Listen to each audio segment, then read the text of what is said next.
Da li vi tračarite onoliko koliko tračarim ja i govorite li ružno o drugima, onako kako to ja radim, ili se uspevate nekad obuzdati u tome slatkom koje nam dozvoljava da možda o sebi mislimo bolje nego što mislimo o drugima?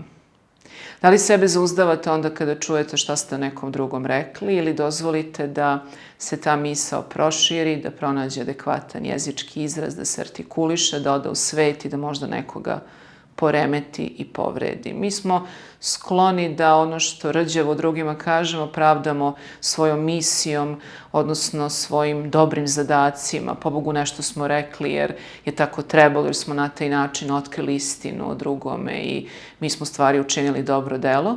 Međutim, da li je uvek zaista tako i jesmo li mi dobročinitelji govoreći rđevo o drugim ljudima, čak i onda kada je naš zadatak da zlo u svetu prepoznamo? Nisam sigurna da je na ovo pitanje pozitivan odgovor, odnosno nisam sigurna što bih vam rekla, voljela bih da čujem vas.